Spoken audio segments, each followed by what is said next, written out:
Last night, in the closing moments of Wednesday Night Dynamite, one superstar made his shocking, very shocking return to AEW TV. A man that we hadn't seen since the Wednesday post Revolution. A man who we thought was injured and he was going to take quite a bit longer to come back to AEW.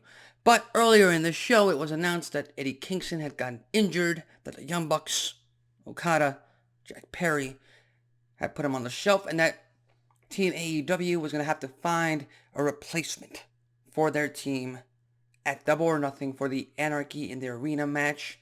And lo and behold, during the main event match for the Continental Championship, Darby Allin made his return to AEW TV. Darby Allin, the human dummy machine, or what, I don't know what you call them, but crash test dummy. But that's what it is. Darby Allin, one of the most over superstars in AEW history, is back on TV. It's back in the storylines. And not only that, he's going to be back in one of the matches that favors him the most. Because this change, this switch up between Kingston and Darby Allin makes absolute sense. Number one, because Team AEW had absolutely no one on that team that could take the high-risk moves, that could make shocking moments in an Anarchy in the Arena match. As a matter of fact, they had 3 wrestlers and a brawler on their team. FTR, Bryan Danielson, the wrestlers, Eddie Kingston, the brawler. Not really too much room for any holy shit moments other than maybe the Young Bucks doing something crazy. But they're heels and they're EVPs. They don't have to.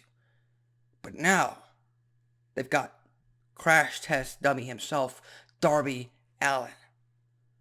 And Darby excels in this type of match. We saw him at Revolution during Sting's Farewell match. He did absolutely everything possible to make that match memorable, to make that moment memorable, and he absolutely did. Now, I am hoping that after Double or Nothing, Darby Allin can transition into his story, his rivalry with Switchblade Jay White, because Jay White was the last man that wrestled Darby Allin. Jay White was the last man to defeat Darby Allin before he took a leave of absence. And again, I get it. I get the fact that Darby Allin and the Young Bucks have recent history. You can't deny that.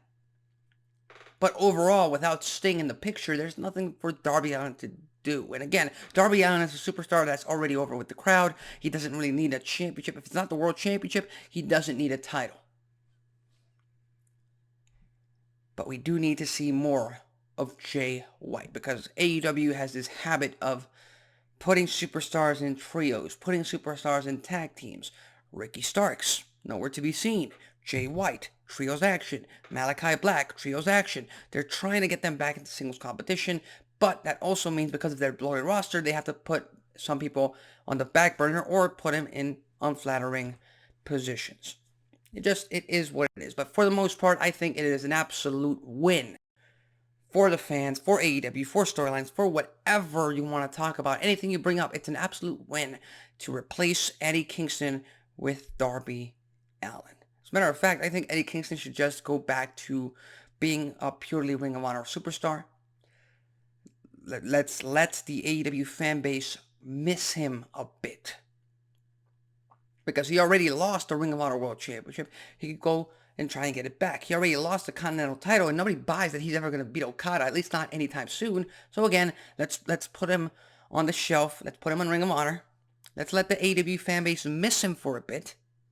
And in the meantime, Darby Allin can get some momentum going.